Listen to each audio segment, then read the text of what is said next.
everyone. Welcome to the Faith and Science Podcast. My name is Tyler Bublitz, and welcome back for the 15th Sunday after Pentecost for the week of September 2nd, 2018, and welcome to Labor Day weekend. We have made it. We have made it to Labor Day weekend, and I'm excited to have you here. I'm excited to dig into this week. I'm excited to get back into the book of Mark this week, and I'm excited to talk about traditions and how that is even happening in the science world, in baseball, and what we should be looking at with it. So I'm excited to get into this text, but before I do, I want to put up my shameless plug for Working Preacher.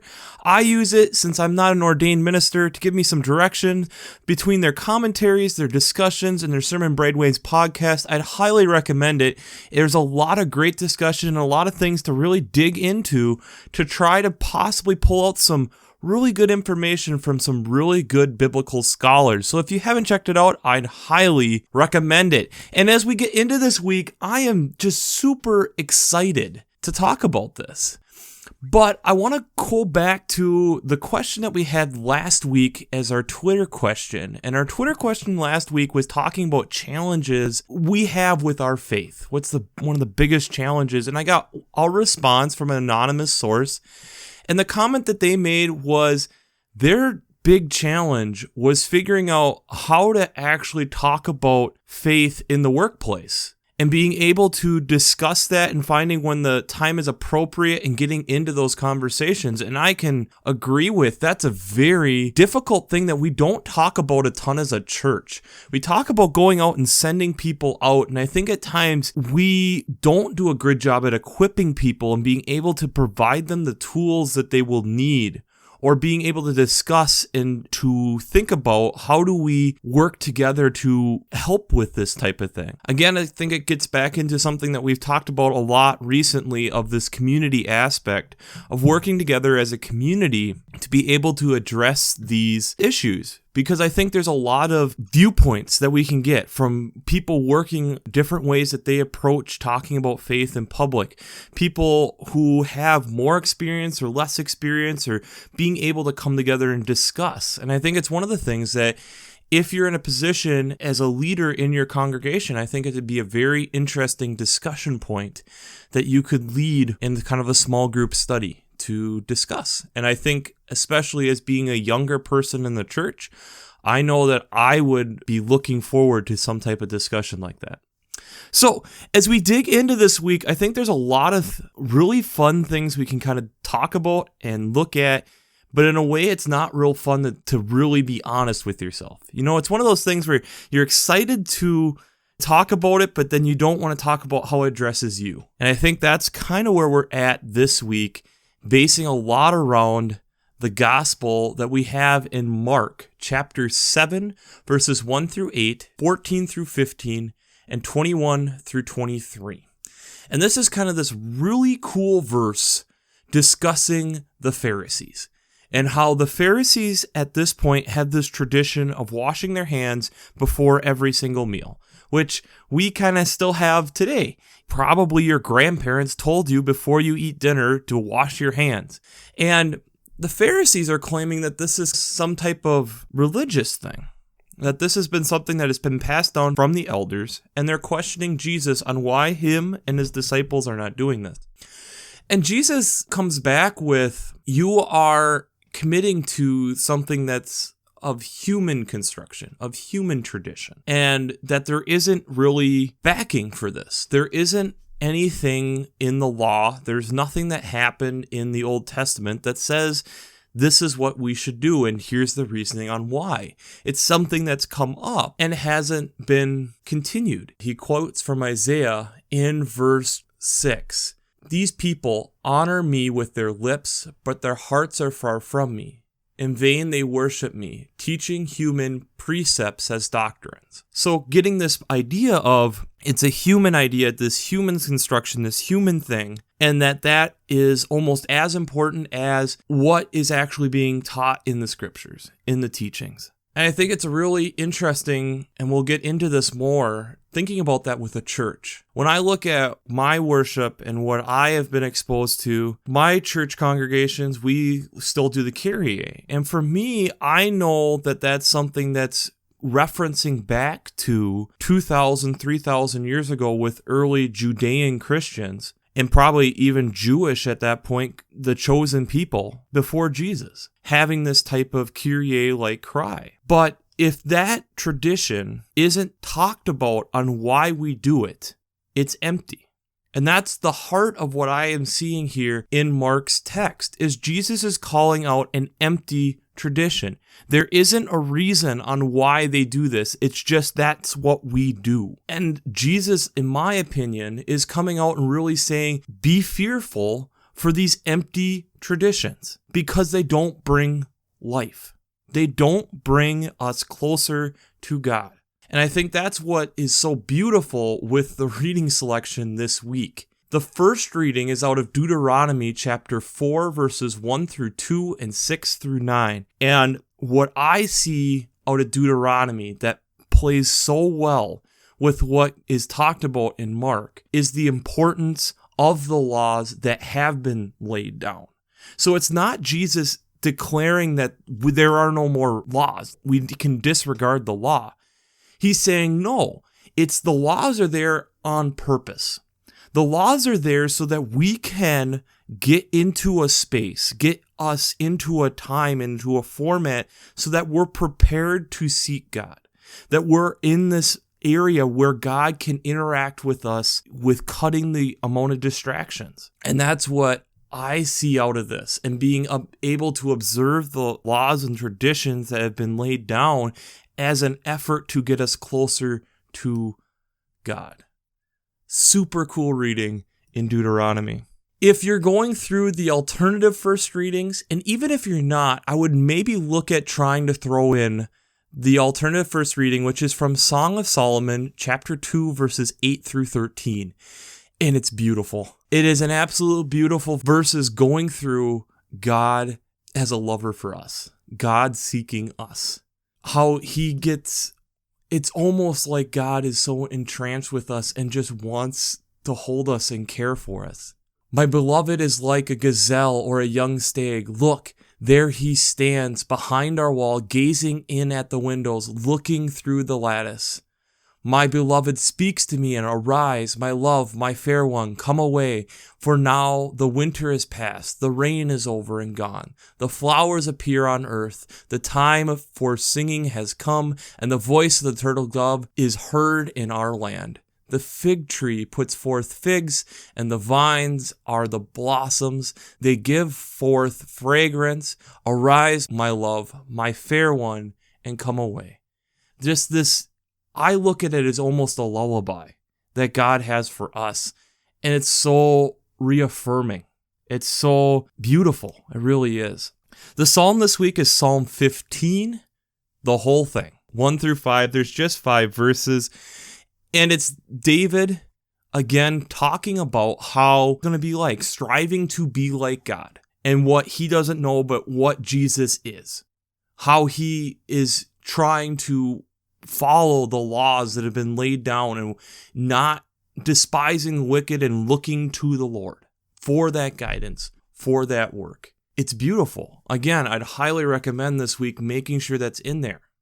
But the piece that really brings it all together is James chapter 1, verses 17 through 27 that we find in the second reading this week. And this kind of gets back to the comment that I made last week about my dad talking to me as a child and that talk is cheap. James is going through here and just declaring that your actions speak louder than words. If you are going and saying that you are a Christian, then you better be living it out and that your actions are being reciprocative of what that you're saying that you are. If you say that you are this, then you better reflect that. And it's so important with getting back what we have here in the first reading and in the gospel text. And so, like I've talked about, is these empty traditions.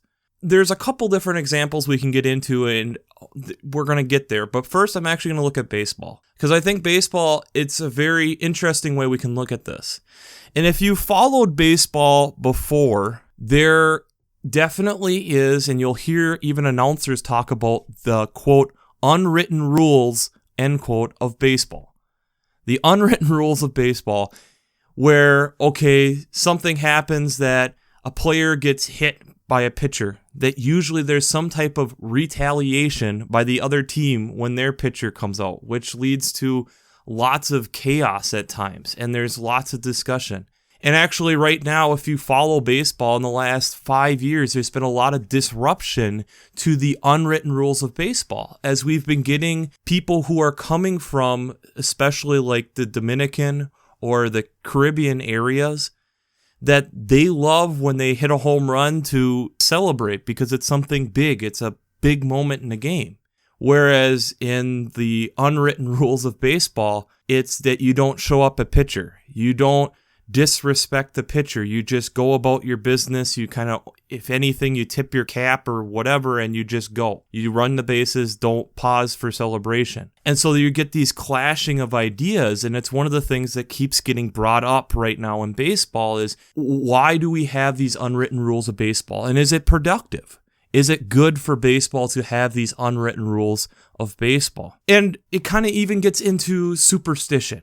Again, with sports, you hear about superstition. And is it good? Is it actually a thing? And I think that's what Jesus is calling out here in Mark, is if we get caught up in these ideas, they don't provide growth. They don't get us closer to God. They act as a barrier between us and God. The science example that I want to use this week is something that we have talked about before. But let's start with corn. And corn as we know it today, sweet corn as we know it today, is not what it was 150 years ago. There's been a lot of crossbreeding, there's been a lot of working with it, and to the point where we've affected the genetic material. So it's become a genetically modified organism, otherwise known as a GMO. And you've probably heard that term before. It's a hotly debated topic. But one of the things that is coming out is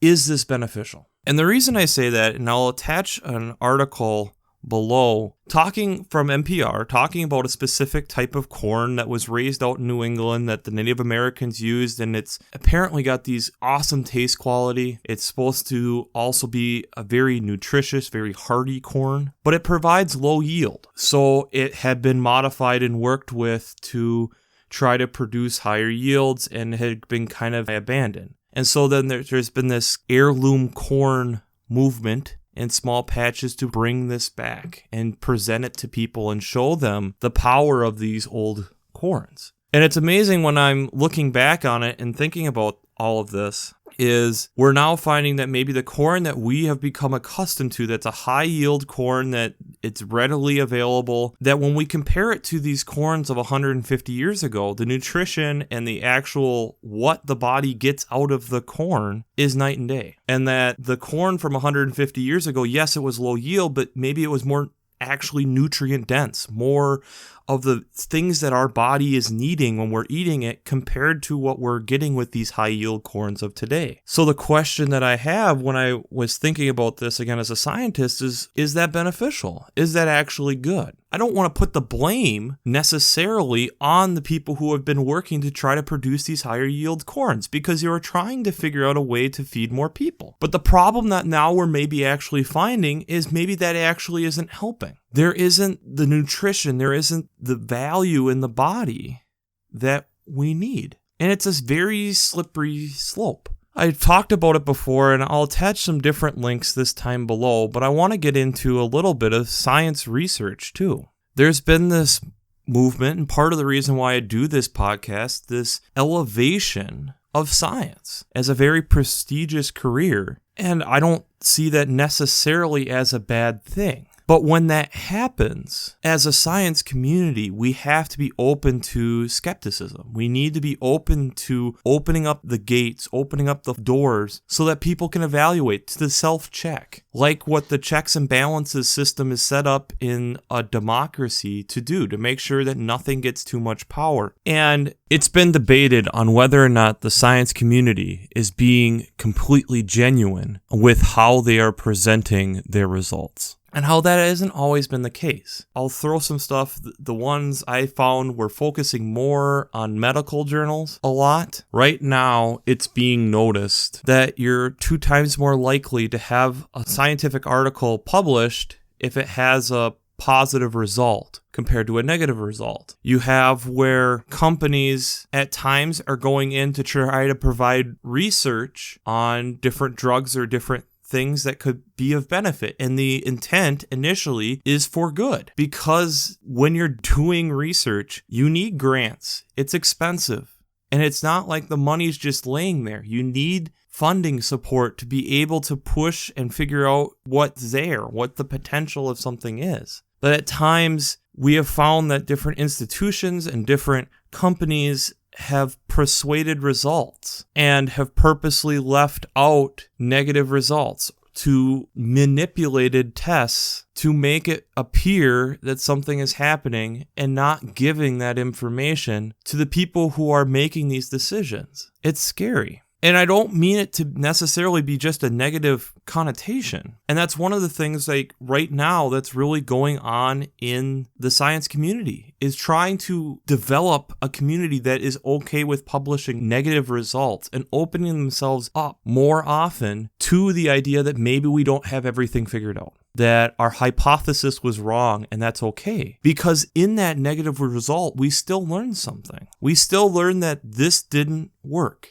And that's still valuable research. That's still valuable knowledge. I distinctly remember actually at college, I was in chemistry class. I was not a very good chemistry student. And we were tasked that we would have a water sample that had sulfur drug in it. And that can cause different problems for people if it's not intended to be in the body. And so we were working on figuring out different ways of trying to remove it. It was just a simple test. And we had to write up a paper on it and give a small presentation about it.